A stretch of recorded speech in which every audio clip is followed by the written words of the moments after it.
Hi, everyone. Did you get a chance to read the article, Suspects Charged in Tesla Arson Attacks?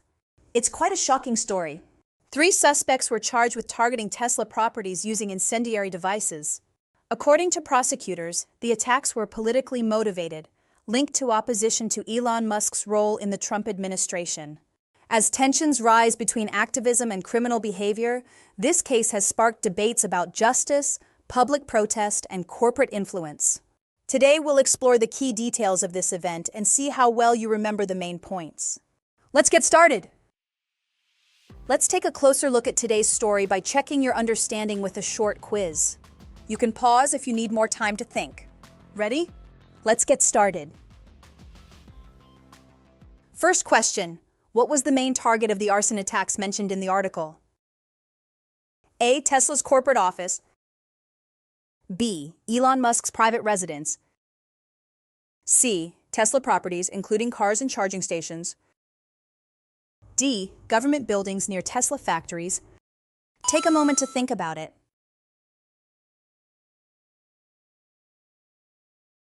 The correct answer is C. The article states that the arson attacks targeted multiple Tesla locations, including charging stations, dealerships, and vehicles. This indicates a broader, coordinated effort rather than a single type of target.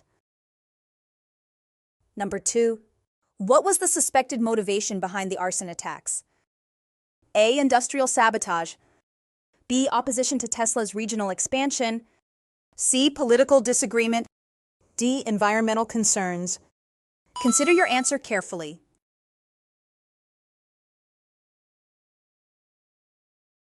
The correct answer is C.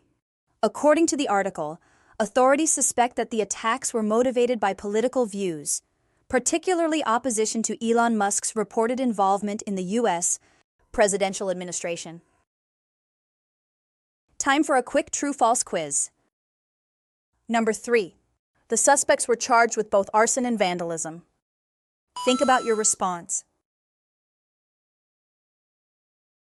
The answer is true.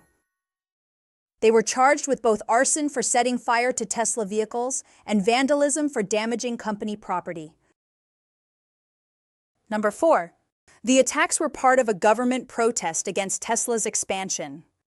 Reflect on your answer.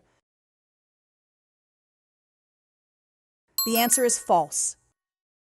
The attacks were carried out by individual suspects, not part of any official government protest.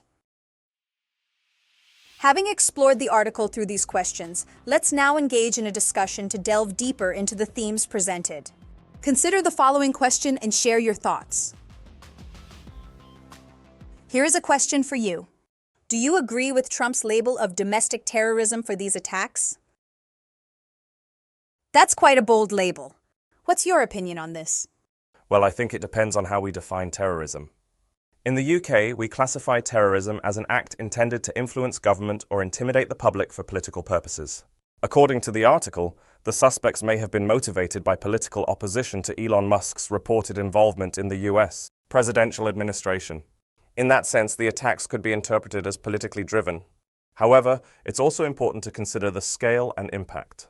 In the UK, we've seen large-scale bombings and mass shootings classified as terrorism. Compared to those, targeting vehicles is on a much smaller scale, although the intent might be similar. I think Trump's labeling could be an attempt to emphasize the seriousness of the crime, but it also raises questions about how broadly we define terrorism. That's why I believe there are 3 main points to consider. First, political motivation. If the attacks were meant to send a political message, it could fit the definition of terrorism. Second, the level of threat. While damaging vehicles is serious, it's different from large-scale violence aimed at civilians. Lastly, legal implications.